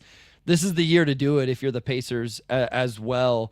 And, you know, who knows, like you experiment with this and maybe a rotation of those guys, you can figure it out and maybe, you know, quote unquote, save a little bit of money if you just get the right type of players. I love it, Sam. He would be a lot of fun with that roster and that style of play. Yeah. Like just watching him at Summer League, man, it's clear that he's got juice. Yeah. Like I feel terrible that dude is now like just stuck behind multiple bigs that, you know, and we'll find out if they're going to pay Mark Williams or not. I would imagine they are, given what they gave up for him. But man, I would definitely be looking at that. The Celtics are another team here, by the way. Celtics make perfect sense for Oso.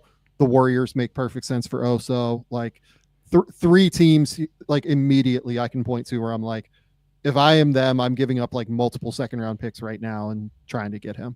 Yep. Sure. Okay. Bryce, you are up. Okay, I want to throw out 2 Oklahoma City Thunder name, one from the 2023 draft, one from the 2024 draft, and see if you think there's any chance whatsoever. We've brought up the Nikola Topic idea before because AJ Mitchell is so good already. The other one is Cason Wallace. Like, I think you would have to overpay, but is there any chance with... Like, if they decided they're going to give Lou Dort another contract, Caruso's on the books for 3 more years after 25, 26. Like, is there any chance that you could steal him? I think it would be for a premium, Sam. But is there any chance you could go get Cason Wallace? Because they would just say, like, we'll give him up for that return and not having to pay him. The answer for me is 0 chance. Okay. Until they choose not to extend Lou Dort. Okay. If they made a decision to extend Lou Dort because Lou Dort is willing to take, you know, pretty close to the amount of money he's on now, like $18 to $20 million a year. Yep. Then maybe, because I think, look, at the end of the day, they're going to have to pay one of Lou Dort or Cason Wallace like $20 million a year. Correct. Right. Yep.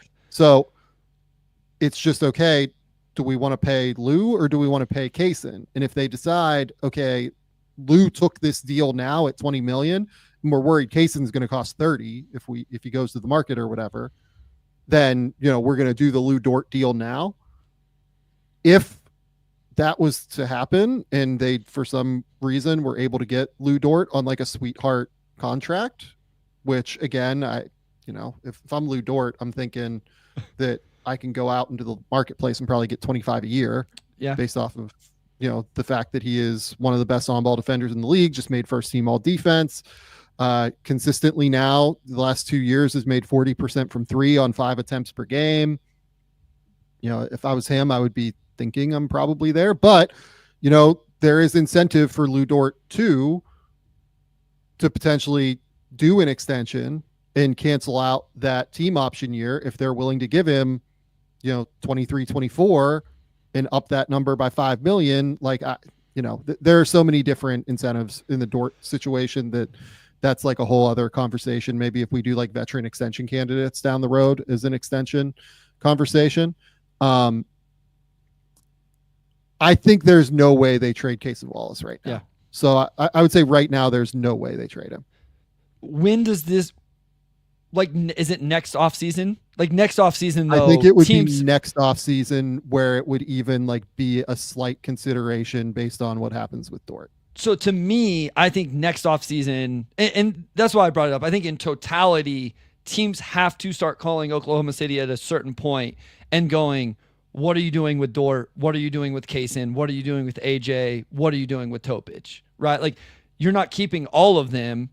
Which one are you willing to talk about? And that was kind of my point overall here. Yeah. It wasn't necessarily, I thought that Cason, you could really get him, but it was just I think there are some names coming up that, listen, they've done a great job retaining their players, getting them on really good contracts.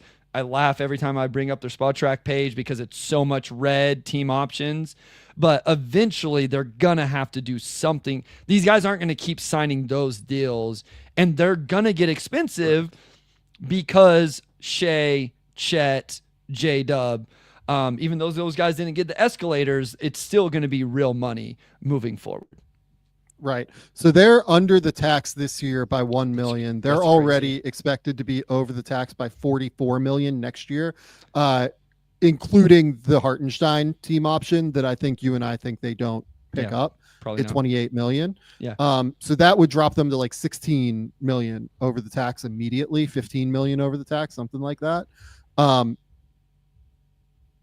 they would have basically their entire roster signed again for that year. So there's a lot of stuff that they can do, a lot of flexibility that they can really look at here. One of Lu Dort or Cason Wallace, though, makes sense. And if I was them, the way I would play this is I would play this season out. So I don't really want to have this conversation now. I think they're going to play out this entire season. I agree. And then go into next summer knowing that they have both Cason and Dort on, $24 million a year total or whatever it'll be, 25, and say, okay, we can extend one of you and they can kind of play each other off of it a little bit. Yeah. And kind of go from there. Yeah. And then trade the other one, right? It's not even and then trade the other one. You don't lose exactly one to free agency or anything. You just trade the other one and get back real assets. So and hope that it's Cason that wants to stay. Yeah. And is willing to take, 20 to 22 to stay or whatever it is. Yeah. Over Dort, taking 20 to 22 to stay kind of thing, because he's younger and a little bit younger. You would hope that he'll be able to extend his defensive prowess for a little bit longer. So yeah, I think it's a great team to bring up. I just think that they're going to keep it status quo for this year and then figure it out next offseason. Makes total sense. Okay. Can I get into a couple of vets now? Let me finish off. I'm just going to throw some names at you and then I'll be done. I just want to throw out some names so Jordan Hawkins, I've always liked him, not the front office that drafted him. Kobe Bufkin, kind of the same. But by the way, we don't have to speed through this. We can talk through it a bit. Yeah. Well, I was just going to bring up vets, but I was just going to bring up three. I was just going to bring up the names, and then we can talk. So real quick. So great. Bufkin was the same idea of Anthony Black. Atlanta's kind of all in. Also not the front office that drafted him, right? I kind of like Omax Prosper with the Mavericks. I have no idea how he gets on the floor with that roster. We've mentioned Dalton Connect, Yves MIssi with New Orleans. Again, not the front office. And then Jonathan Mogbo. I don't know what you think about him, but they just drafted CMB. So any of those names interest you more than any of the others? So Hawkins, I'm a little bit worried, is just not going to be good enough defensively. but just didn't shoot it well last year. I do think he can shoot it. Like, I'm not all that worried about him hitting high difficulty shots from three. I would very strongly look at Jordan Hawkins if I was an opposing team.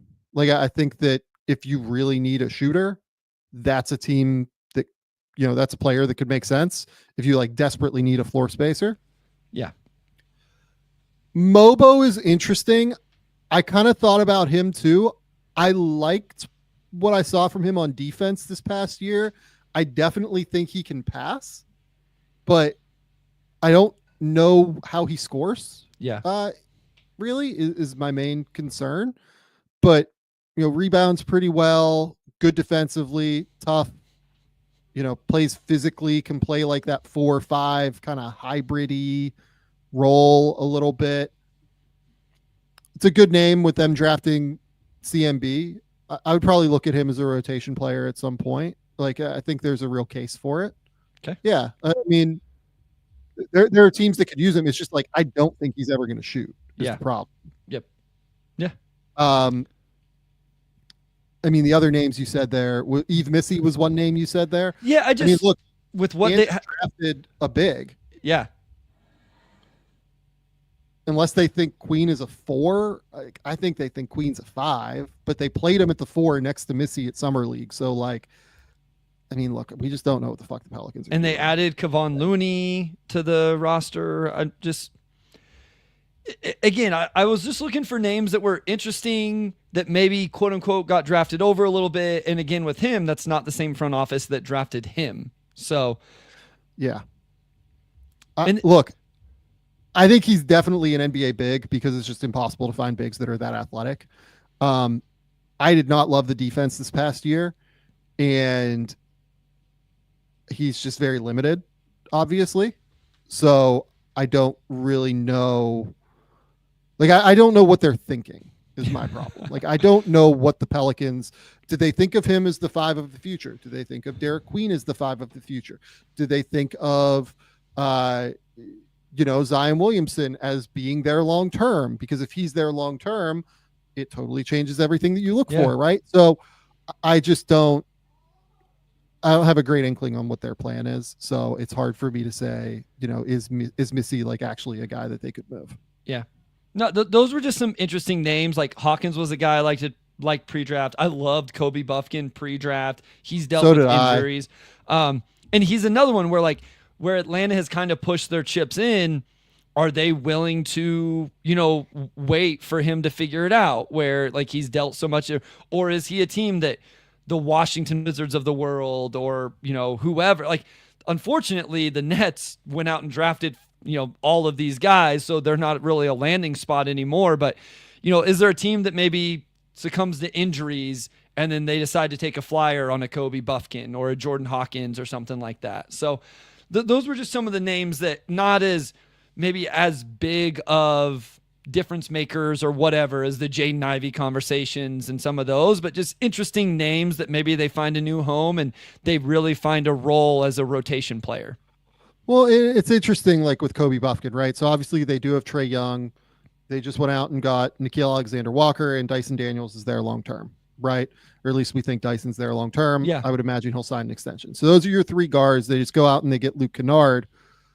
I mean, Bufkin is probably a good name for this, I guess. Like, I'd kind of thought that he might have a chance to play a little bit as like the 5th, 1-2 guard kind of thing that you play, 10 minutes a game or whatever. But maybe not. I mean, maybe I'm wrong about that. I would like to see him play. Yeah. Honestly, if I was another team and they were willing to give him up for like a couple of 2nd-round picks, I would do it and see what it looks like, because I think he is talented. I know he didn't shoot super well at Summer League, but I do think he can shoot. And I think the decision making is really solid. It's just that he's very skinny, obviously. And if you think you can put weight on him, if you have like a good, strong strength and conditioning staff, I would be very interested for sure in Kobe Bufkin. Like, Kobe Bufkin is a great name for this, I think, the more I think about it. I guess I thought that they had one less guard in their room. Yes, but same. They actually now, because they signed Kennard, like they do it will be interesting to see what Bufkin's role is. So at Summer League, I was sitting next to a Hawks media person, and I was like, yeah, like my guy Bufkin's going to get a play this year, right? And they're like, I mean, maybe. And I was like, what do you mean? And we went through the roster, and it was like, oh, like this isn't as sure a thing as what I thought, you know? And so because of that, I'm calling if I'm a team out there that thinks either I can get him in my rotation or I'm young and rebuilding and can definitely get him in my rotation. I think he's a talented player. And I'm kind of assuming that Gueye ends up playing this year as like their backup 4-man sort of, right? Yeah. Like there are flashes there last year that were pretty interesting, I thought. For a time, like he was pretty solid for a fun little stretch there. Didn't shoot it super well, but defensively, like you could see the athleticism and playmaking ability that I think they envisioned when they drafted him quite early in the second round. But like you look at what they have in the front court, obviously they have Jalen Johnson and KP, and then they have Onyeka Okongwu that'll play real minutes behind KP for sure. You always do want like a third guy that might be able to eat some minutes at the center position. But the reason that I was thinking immediately Gueye is because they drafted Asa Newell this year. I was like, well, is it going to be him or Asa that kind of steals those minutes? Maybe it's like a competition in camp. I would think that Gueye would probably have the advantage early on over Newell. I think so too. But that, Gueye was a guy that was on my longer list of, this nice. is an interesting guy that I might take a look at like as a flyer. Yeah, sure. In some way. That's a good name too. Yeah, especially if Newell like can just come in and play with high energy. Maybe he's further along offensively than what he looked like. He be an interesting competition. Yeah, like is Gueye like this generation's Chris Boucher potentially, kind of thing. If he can really step it up as a shooter from 3, kind of like vibe. You know what I mean? Yep. Kind of that like 4 or 5 athletic hybrid that's skinny, but can kind of make it work with his length. Okay. Any other young guys on my list? I mean, look, like AJ Green still hasn't signed his extension with Milwaukee until that is to happen. Like I would probably be calling about AJ Green. I would imagine that AJ Green is not available though. Yeah. I would think that they will re-sign AJ. Yeah. Couple of Clippers. Jordan Miller just continues to like be there and he's never going to play.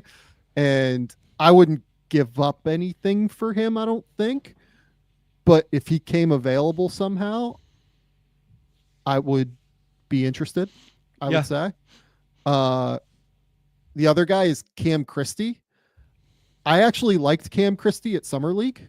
Honestly, like I thought that he looked way stronger and looked more physical and was kind of able to deal with contact a little bit better from what I saw. Like that was my worry coming into the draft, was that was just going to be really difficult for him.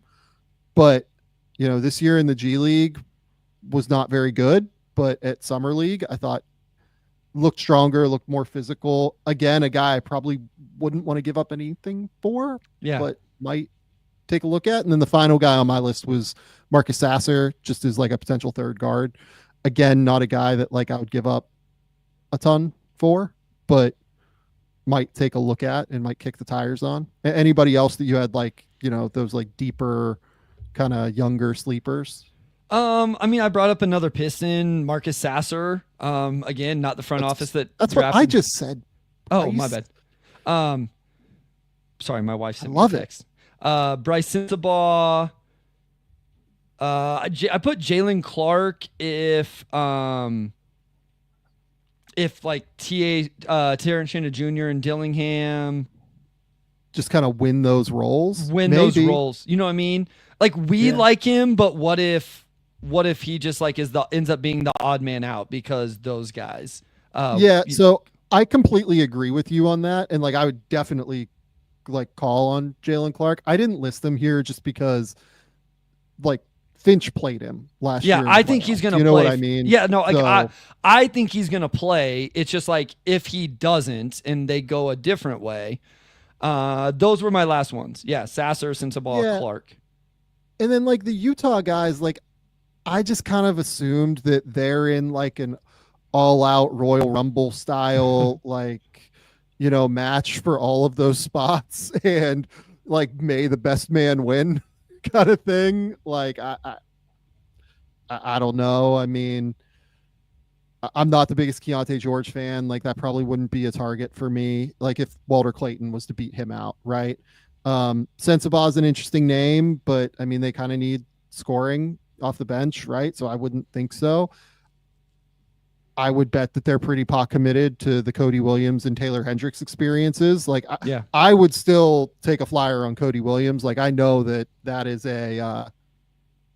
that's a thing that people will bring, right? And would think of, maybe you sell low on Cody Williams already just to get some sort of asset capital back. But I think Utah is probably going to see what they have still with Cody. And I think rightfully so. He was one. Hendricks was one. Like, I'm with you on there was a few teams I tried to avoid. Utah was in general. I just wonder if, like, they have so many guys. Was there at least one that they might be willing to move on from? Indiana was another team I avoided because it's like they're in the ultimate, let's just see what, like, play all of these young guys. Because I assume a lot of people would probably are screaming like Jarris Walker at us. But I think this is the ultimate year to, like, let him play and figure it out. Or, even Furphy. And even the Celtics guys like Baylor Shireman and some of them. I just think those teams are in positions to play those guys this year because they're in a little bit of a, transition year with the injuries that happened. Yeah, like with Halliburton being out and Nembhard moving from the 2 to the 1, like, it actually does really open up real wing minutes. Yeah, because correct.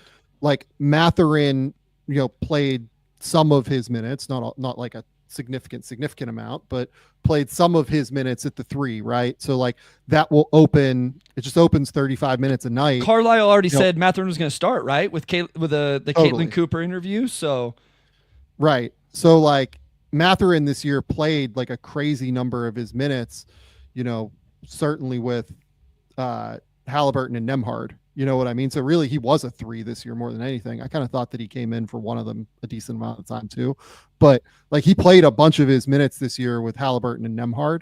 So, like, his most common lineup is Halliburton, Nembhard, Mathurin, Siakam, Turner, right? So, because he's moving from the 3 to the 2, essentially, you now have Siakam there, and you have, kind of minutes opening up at the 3, off the bench for Nesmith and Jarris Walker. So, or for the Nesmith and Siakam minutes there. So, Obi Toppin will certainly eat some of those minutes, but I would guess Jarris Walker will be a beneficiary of the Halliburton injury almost more than anybody, because everybody's just kind of moving up the line here. Yeah. Maybe Ben Shepherd as well, but I would guess that they probably try to see what they have with Jarris. Maybe one of Jarris or Ben Shepherd comes available and you're like, okay, this is a guy worth looking at. And I would definitely be interested in them. But I think, to your point, Bryce, like, I wouldn't be thinking that they're available, I guess. Yeah. Shepherd was actually another name I thought. I kind of avoided any Pacers and any Celtics just because I would just think that those teams are in truly evaluate these guys because we're not trying to win the Eastern Conference this year.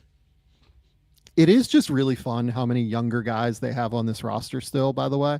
Like Cam Jones, Johnny Furphy, Ben Shepherd, Jarris Walker, and Ben Mathurin and Isaiah Jackson. That's 6 guys that are 24 or under right now, which for a team that's like really contending when Halliburton gets back and like trying to win a title, right?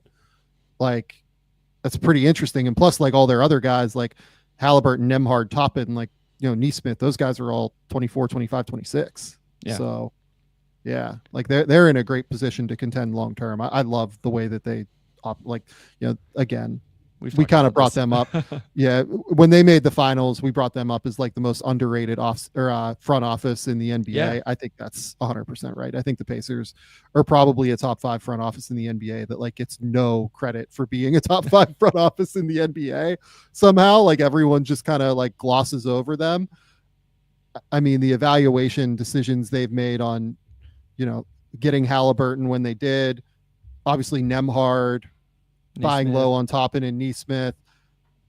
We'll see with Mathurin and Jarris Walker. Like those are 2 big decisions, but like Ben Shepherd looks like a rotation player at least. And, then the deal to go all in and get Siakam, like they've just done an amazing job. Well, and we'll see how the Miles Turner thing plays out as well. Like for a lot of, we've talked about that from the Milwaukee side of things and kind of the bet they made. And we talked about it from the Indiana side of things as well. And the Halliburton injury probably played into that decision-making a little bit also, but we'll kind of see. Like ultimately I will grade it based on, are they able to replace it? Right. I won't judge them so harshly on the decision to let him walk, but you have to replace that. And so that's always kind of a missed part of the conversations. Whenever players get paid, it's like, okay, well, if you don't want to pay this guy, how are you going to replace him? And so that's what will be interesting with Indiana, but they do have some time to figure it out, as we've talked about. Yep. I think that's such a good point. Couple of vets that I just want to bring up, right? Yeah. Before we get out of here. We talked about Orlando. I brought up Goga Bitadze because I'm always going to bring up Goga Bitadze in this conversation. I think he's like a borderline starting center in the NBA. I think he's really good on defense. He's on an amazing contract at like $8 million a year for the next 2 years, descending down to $7.6 million in 2026-27. They have Wendell Carter there already. They have Jonathan Isaac there. They have Paulo, who plays some minutes at the 5, and then they have re-signed Mo Wagner as well for $5 million this year, coming off of an ACL injury. I mean, like, to me, Goga is such a prime target for something like this. Like, again, if I've brought up the Lakers throughout the offseason. Like, I think that he would make a ton of sense for them. I will be shocked if we get through another deadline, unless teams just stay extremely healthy, I guess. I will be shocked if, I'm sure teams are calling, but I think eventually a team's going to have to make an offer that Orlando's going to take, because I'm with you. I think he's one of the better backup bigs in this league, I feel like. And that immediately puts him in conversation to potentially be a starting big. But I just feel like there's got to be a team out there that's going to end up at the deadline and could really use some center depth. And you got to be calling Orlando if that's you. So I don't know. Maybe the offers just haven't been good enough for him. Yeah, maybe not. The other team we have to bring up here, if we're talking vets, is Dallas. Yes. PJ Washington is the name that immediately stands out to me.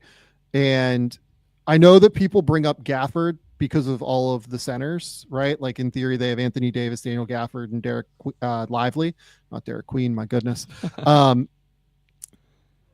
I'm wondering if they are considering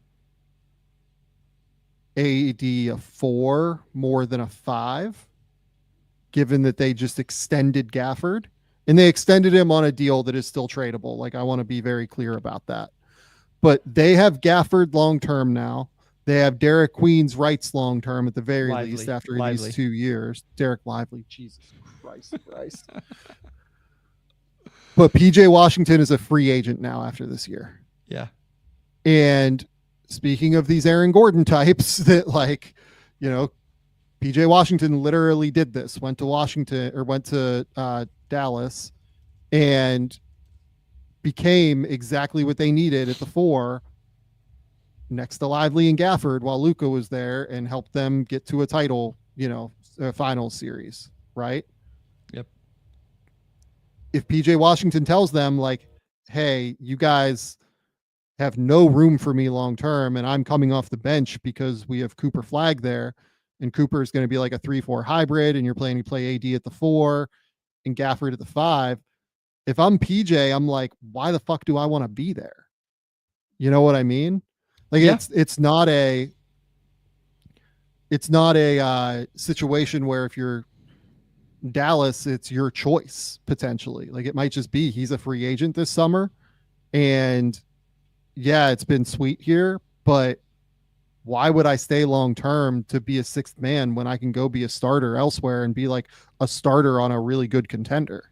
And if I'm Dallas, I'm looking at PJ Washington and going, this is a real opportunity for me to balance out my roster.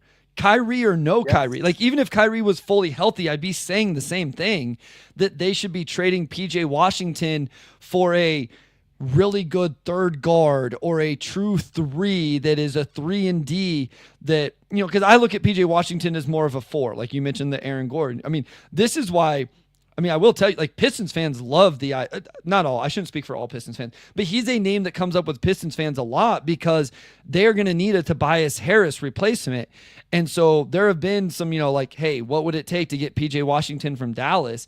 It just makes total sense to me that you move him and you either go get a backcourt player for when Kyrie is done that plays along with Kyrie, whatever. I just think it's a real opportunity to balance this roster that, is sneaky interesting if they start to make some of those type of moves. I mean, more than anything, the thing for Dallas is that, so they still owe Charlotte the 2027 first for the PJ deal, right? That's a one, top 2 protected, but I don't think they're going to be a bottom 2 team this year, right? But by the way, this all should have been Kyle Kuzma, right? If Kyle Kuzma didn't invoke his theoretical no trade clause. Crazy. So crazy. But they owe their 2027 first to Charlotte. Their 2028 first, they have a swap with Oklahoma City. 2029, they owe their first to either Houston or Brooklyn. And then 2030 is a swap that is probably San Antonio's pick incoming. So they own none of their picks from 2027 to 2030.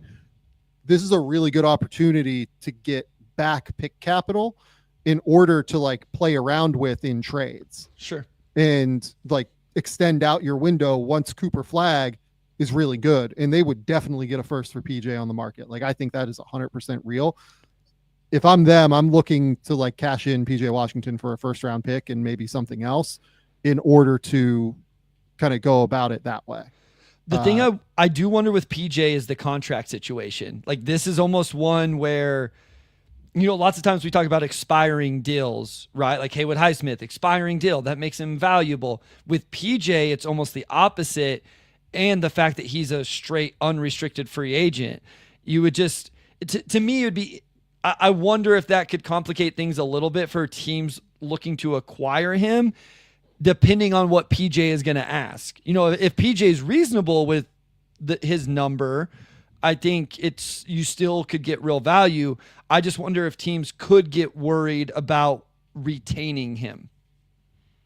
Yeah, I think that's probably true. The frustrating thing is that I wish that Dallas had kind of done this earlier in the offseason. Yeah. I think it would have been actually more valuable if he could have been able to sign an extension pre-deadline. Yeah. Which he's not now if you trade him, because then like you would know basically like, okay, are we keeping him or are we not? And you can just put it in a, briefcase or whatever. Like, hey, in 6 months, we'll give you, 3 years and 65 million or whatever it is, 70 million, whatever it's going to cost for PJ, probably 65. Maybe that's what you do. But if you're Detroit, like you probably do. I mean, they have all their picks back again, which is pretty good. I don't know. Like, it's not a bad guy to have to me. Like, the problem is I don't know what it is outside of the pick. Like, you probably need to move. I mean, you definitely have to move something else, but to make the money, the player with the money isn't on the. I mean, I have the player with the money to bring this full circle. I mean, like, would you do Jaden Ivey and something for PJ? To be clear, I was saying because I knew that's what you were about to say, not because I agree to the trade. I wouldn't do this. Like, I think I would just rather keep Jaden or move him separately. I think this could get real come the deadline, Sam. Like, this is when, like you say, to bring it full circle. If we get into the year And let's just say J.I. looks similar to what we've seen. Like, obviously, it can't be awful or Dallas isn't that excited about it. But let's say it's pretty good, but maybe it's the best case scenario. Asar and Ron are just that good. You know you're going to have to pay them. JD gets paid. Cade is still this, whatever. And you're like, you know what? J.I. is good, but really to balance our roster, we need the 4-man that is PJ Washington. And instead of giving J.I. the same contract we're going to give PJ Washington, let's flip them, whatever draft capital has to go whichever way. And like, I could see something like that coming around at the deadline. But I think things would have to play out the right way, like we discussed earlier. Yeah. I mean, the other team that I can like really just point to with this, again, if Philly is contending. Yeah, that's a really good, yeah. I mean, they need somebody that's like a big, powerful, 4-man. I mean, it's why they've taken the flyer on Trendon Watford, I think, right?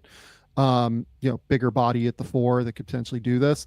But if you could slide, PG up to the 3 more consistently, it might be able to help him stay a little bit healthier. Like, this, you have the Kelly Oubre and Andre Drummond money to be able to play with, and then you could do a first-round pick. Again, though, this is like at the deadline. This is not immediately to me. Or maybe it is. I don't know. Like, if I'm Philly, I might be trying to go all in right now if I'm that front office. But yeah, like I think that he would have a massive, wide-ranging marketplace, though. Well, so PJ Washington, because he's an awesome player. To that point, Sacramento should be interested in as well, right? Like they've always liked Kyle Kuzma or been, whatever with Kuzma. We mentioned, Kuminga, who were we talking about earlier? Sochan. Like, so I feel like he would naturally make sense in, for Sacramento as well. Yeah. No, I agree. Completely agree with all that. I mean, the final guy on my list was Keon Ellis, just because, again, he's going to be an unrestricted free agent, and just like, what in the world are the Kings doing? Keon Ellis is definitely good at basketball, and if I was them, I would be trying to extend him pretty desperately on what is it? I think it's like February or something that he's extension eligible, something like that. Yeah, his was weird when it comes available. Well, they could have done it this summer. They could have, right? Declined the team, or they had a team option. They could have declined the team option, made him a restricted free agent, given him a big bump this year, and then cut the money down into the future, which obviously would have been the smart thing. So of course the Kings didn't do it.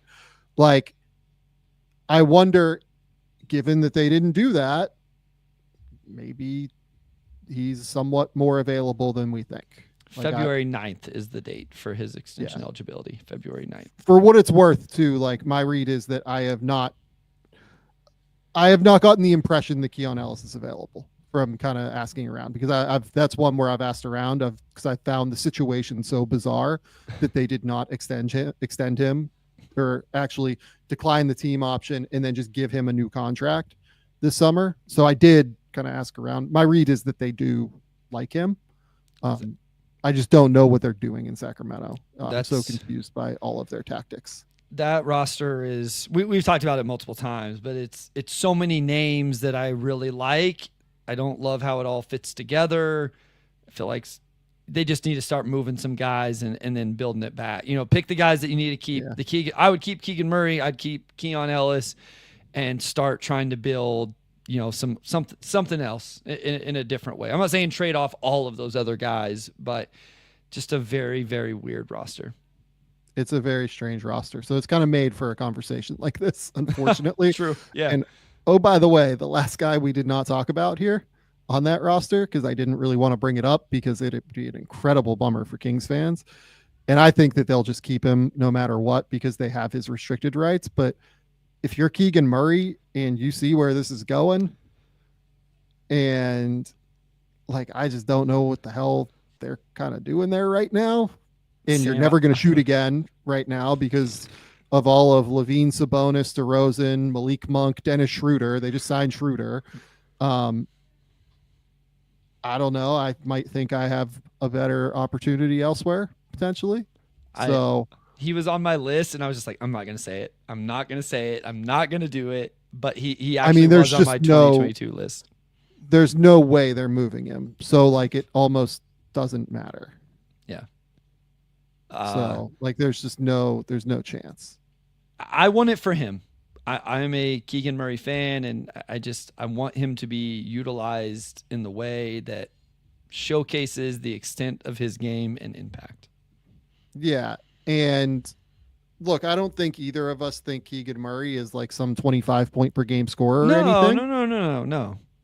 But like in his sophomore year at 23 years old, he averaged 15 points a game on 45, 36, 83, and was really quite good.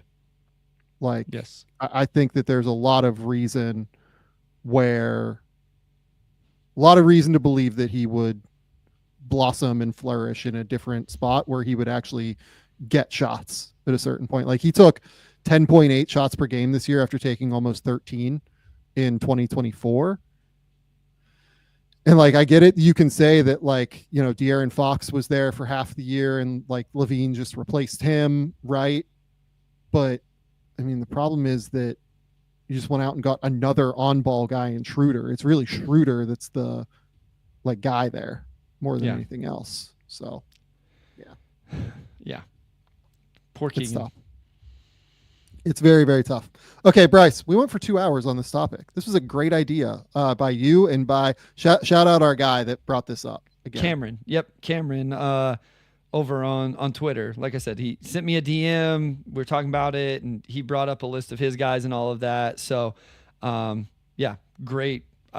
We obviously have the best fan base, listeners, viewers, all of that there is, and we appreciate the ideas. And this was a really good one. I text Sam yesterday. I said, Sam, I have a list, and I'm really excited to go through this. So it turned out really good. I'm glad we had a lot of names that were kind of similar too. So yes. It was really good. When you sent me the graphic and JI was on the graphic, I was like, okay, yep, we're going to be similar whenever we get into it. Yeah, honestly, I might make a new graphic because we were able to talk about more younger players than what I thought, which was really, really good. Yep. Okay. Bryce, tell the people where they can find your work. Tell the people what's going on. Yeah, at Motor City Hoops on Twitter, Blue Sky, Substack. Got the Pistons Pulse podcast. I'll push it one more time. Tuesday night, 8 p.m. Eastern over there. I'm going to be on the pod with my former head coach at American, Jeff Jones. It'll be a really fun pod. We're just going to talk about his career, playing at Virginia, coaching, basketball this day and age. Sure, we'll tell stories about whenever I played for him. It'd just be very different. No Pistons talk whatsoever. So come check that out. It'll be a lot of fun. Otherwise, Game Theory Podcast right here with the Sam Vecenie, where I'm really excited about some of the content we have coming out over the next few weeks. Yeah, so Bryce has alluded to it, so we'll just announce it now. So obviously I'm going on vacation starting next week, which I've kind of mentioned a couple of times. Bryce and I have already recorded 2 of these, but we're doing a 3-part series ranking the top 25 defenders in the NBA, where we both voted on it and kind of came to a consensus on our rankings and votes. So we're really excited. We really dig into the nitty gritty on guys defensively and like talk about what makes them special, what, you know, is so interesting about them, what we're excited to talk about with them, and some of the flaws defensively as well, like, you know, that kind of hold them back from being in the top 5 potentially defensively, calibrating different positional values defensively and everything. So really, really excited for you guys to get to see those. I think they've turned out really, really well so far in the first 2 that we've recorded of the 3-part series. So excited to give you guys that. Bryce is 100% right. We do have the best fan base. We're still up over like 64,000 over on YouTube. Go hit the subscribe button over on YouTube. We appreciate everybody that does that. We appreciate everybody that listens to the show. It's wild how many of you listen to it, consume the content, everything like that. Like I still am just kind of dumbfounded and flabbergasted regarding it. So I appreciate you guys all immensely for coming to hang out and have a good time here. Go hit that subscribe button over on YouTube. Go hit the subscribe button over on whatever podcasting feed you guys use. We will be back on Thursday to talk about something else. I forget. We might have something planned on Thursday. We might not. I can't remember what's on the schedule, but we'll figure it out and take a look at it. Go to The Athletic. Keep me employed over there. That's it. Until next time, we'll talk soon.